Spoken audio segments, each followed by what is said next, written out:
stuff. I like this, and I like this, and I like this.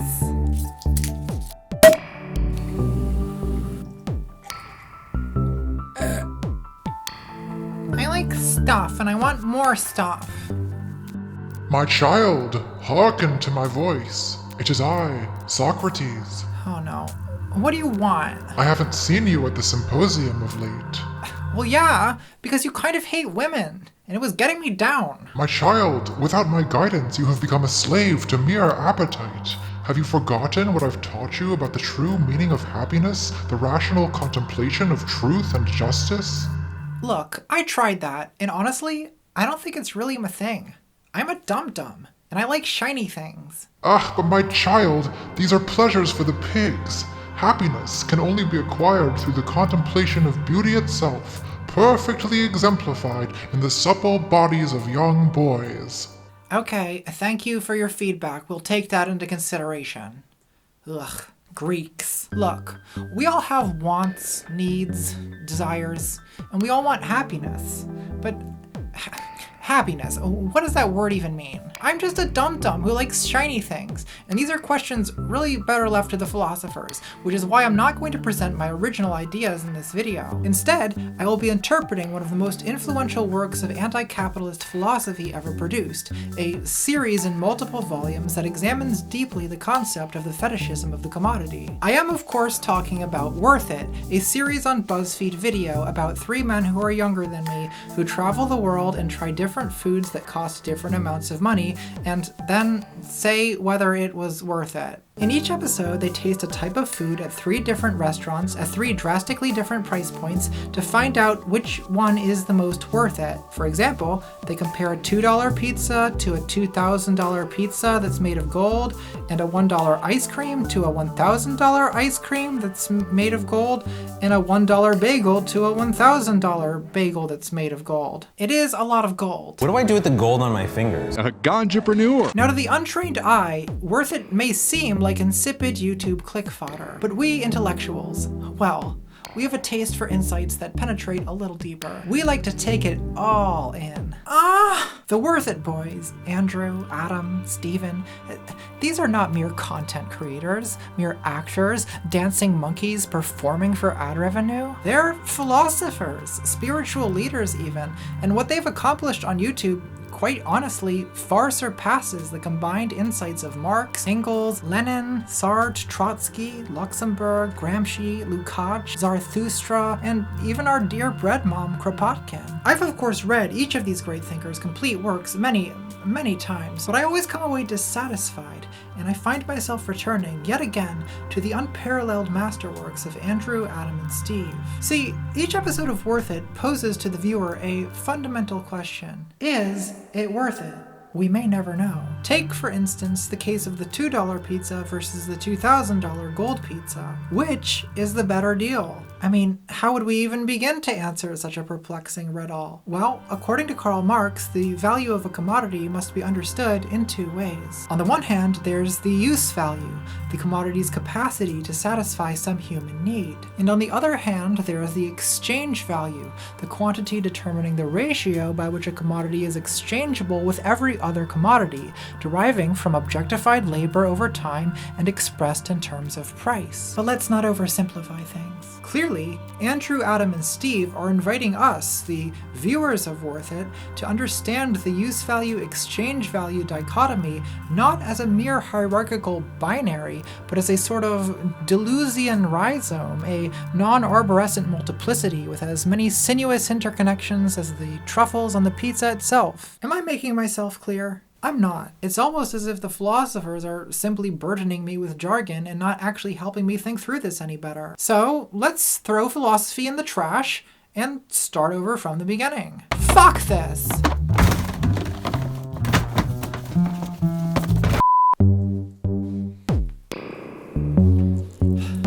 I like stuff, and I like shiny things. Now that's something everyone can understand, so let's take that as the first axiom of the economic theory I'll be developing in this video. So, given that I like stuff and I like shiny things, let's return to the question. Is a $2,000 pizza worth it? Well, it is covered in gold, and gold is shiny, so I do like that. But the pizza itself seems kinda gross. It's got squid ink dough smeared with foie gras, Stilton cheese, black truffles, gold flakes, and caviar.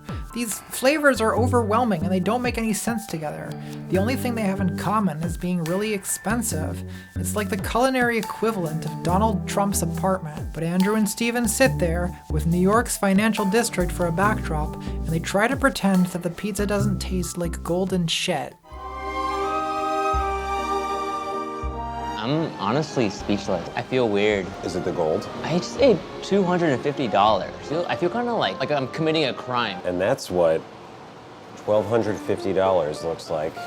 There's this kind of sadness that sets in as they realize that the $2,000 pizza isn't worth it at all, and they start to feel almost like they've done something immoral. It's a feeling I've had many times myself after spending too much money on some gilded piece of trash in a vain attempt to fill the hollow in my soul. Is there a name for that feeling? Well, I like to call it fucking neoliberalism. In a post-scarcity luxury communist utopia, a bad pizza covered in gold would just be a bad pizza covered in gold. You might be mad at the chef for making a disappointing pizza, but you probably wouldn't be overcome with feelings of emptiness and guilt. To fully understand why a $2,000 pizza is not worth it, you have to understand it in the context of capitalism. The price, $2,000, tells you the exchange value of the pizza, and if you live in America, you have an instinctive sense for what that means, because you know all the other things you could buy with $2,000.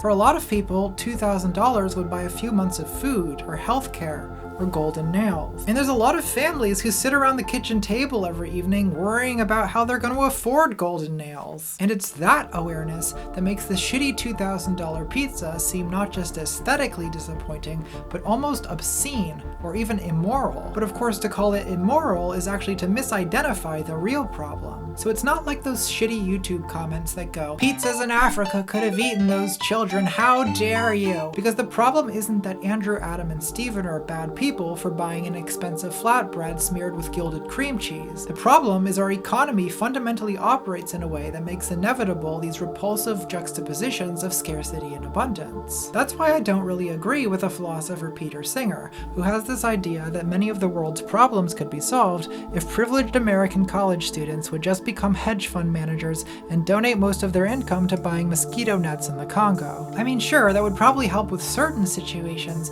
but it's not going to change the fact that the global economy is structured around cheap, exploited labor at the bottom and $2,000 pizzas at the top. Another way to approach this issue might be to ask, who are the goddamn reptiles? Well, they're certainly not the Jews. I want to be clear, get everyone on the same page, that I'm not blaming the Jews for anything. Except, cucking the white race. But to be fair, someone had to cuck them. The white race has really been getting on my nerves lately. So the lizards are not the Jews. They're not reptilians from Alpha Draconis. They're not Freemasons or globalists or the gay agenda. But the key insight is that they're not even really the capitalists. The lizards are capital itself. And what does that mean?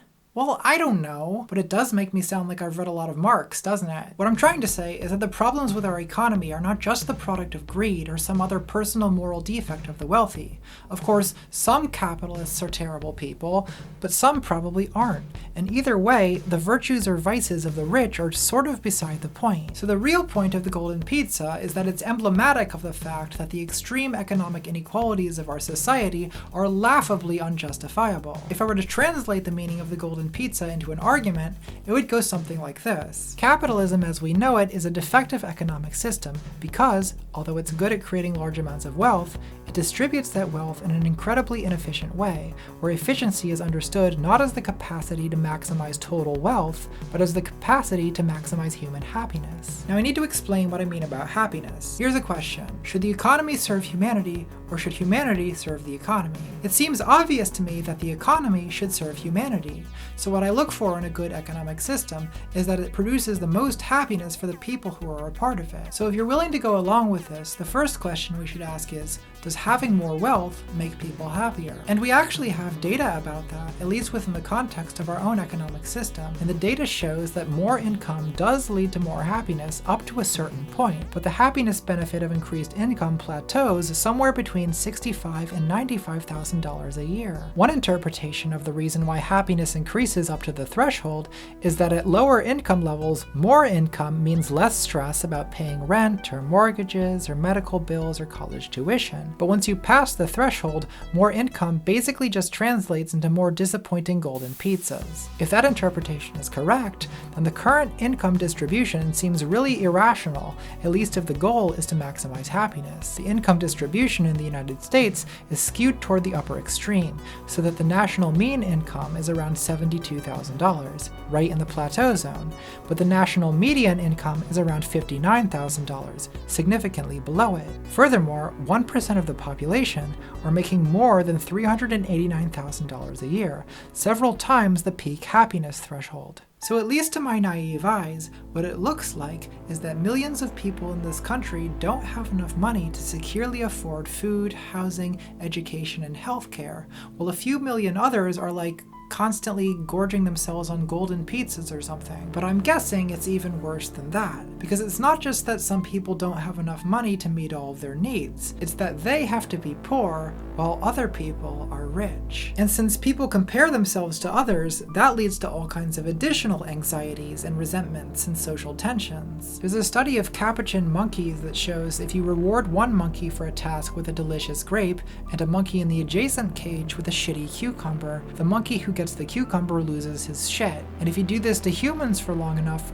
they start building guillotines. But that's just how it looks to me. I could be wrong. I mean, I'm not an economic theorist, and honestly, I don't really understand how the economy works. I don't even check my own bank account balance very often. I make the videos, I swipe the card. So look, if I'm wrong and capitalism is good actually, just leave a comment and I'll be happy to be proven wrong. But before you do that, let's get some of the more obvious objections out of the way. Income inequality exists because not everyone does the same jobs. Some people work harder than others, and those people deserve to make more money. Well, sweatshop workers work really hard, and they barely make any money at all. And a lot of people who work minimum wage have to work multiple jobs just to sustain themselves and their families. It's actually a ton of work, and they barely make enough money to survive.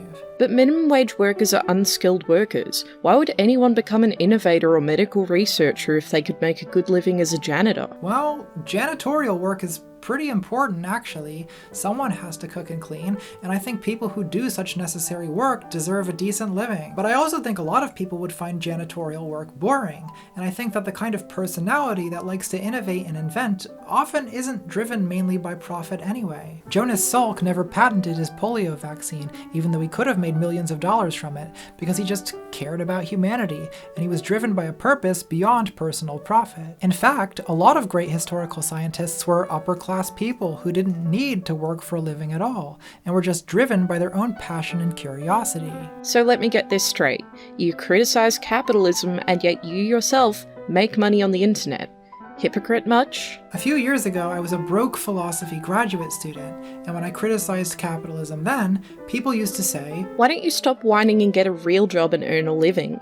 You just resent capitalism because you're too lazy to put in the work it takes to succeed." So if people who are failing under capitalism can't criticize it because they're just resentful, and people who are succeeding under capitalism can't criticize it because they're hypocrites, then according to you, is anyone allowed to criticize capitalism? Capitalism may have problems, but it's the best economic system there is. You wouldn't want to live in Soviet Russia or Maoist China, would you? Well, no, I wouldn't.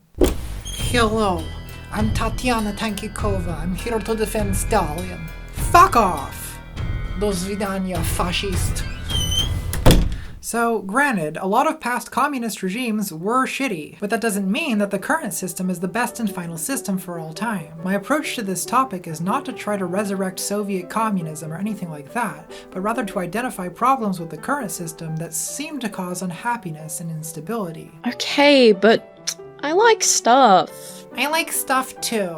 I think a lot of people have this instinctive fear that if capitalism goes, so does everything we love. I mean, when I think of communism in particular, I think of austerity, scarcity, conformity, undrinkable victory gin, the end of fashion, all art required to be propaganda, just an all-around nightmare situation for a person of my persuasion. And it's not for no reason at all that I have these anxieties, since there was an aspect of that to some past communist societies. But the stuff I'm worried about, booze, makeup, art, baths, these things existed long before capitalism, and they'll exist long after it. And I know different types of people will have different things they're concerned about. Straight guys will be like, will there be video games after capitalism? Oh god! And yeah, there will be. Tetris is a Soviet game, and it's one of the best games of the 80s.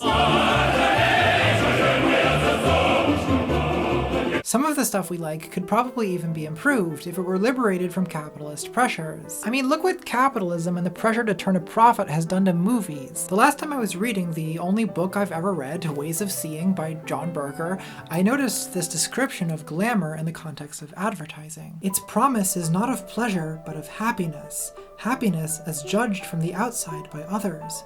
The happiness of being envied is glamour. And I felt kind of attacked, because glamour is very important to us. And by us, I mean the gays. The L's, the G's, the B's, the T's, and all those filthy cues. But isn't it kind of true that, at least in advertising, the function of glamour is to provoke feelings of envy and inadequacy in the beholder in the service of selling you shit? But the advertising function, I think, is an appropriation of glamour, not something essential to it. And maybe glamour would actually be liberated if it weren't constantly conflated with advertising. So I guess my message to socialists of the world is that actually, stuff is good. Glamour is good. Video games are good. Luxury is good. Baths are good. I mean, even gold is good if you don't abuse it horribly. You know, the most offensive thing about the golden pizza is ultimately that the $2 pizza is actually better. The golden pizza is an affront not just to the people whose medical bills it could have paid, but it's an affront to gustatory pleasure itself. So I guess my final take here is, actually, champagne socialism is good. But I'm not talking about the champagne classes becoming socialist. I'm talking about redistributing the goddamn champagne. Alright,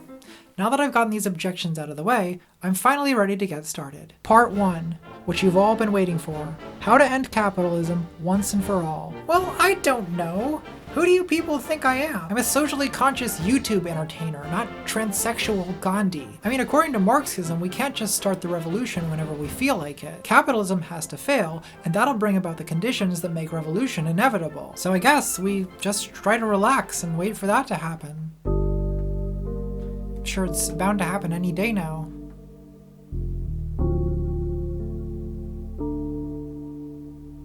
You know, maybe we should do something in the meantime. So, I don't know, I guess vote Labor, tweet radically, try to eat more vegetables, try not to be manipulated into waging war against other downtrodden people, and can we please not hand more power to the absolute worst dingbats our society has on offer?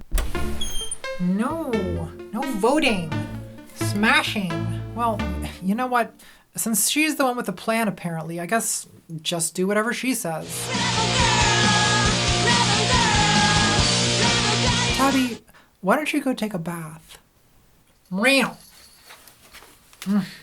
Good kitty. Don't close the door! Dear comrades, the Central Catgirl Committee has determined that ContraPoints is, and always has been, counter-revolutionary, bourgeois revisionism. The Department of Information has therefore replaced the remainder of this video with a tribute to the immortal science of tabbyism. Meow, meow, meow, meow, meow, meow.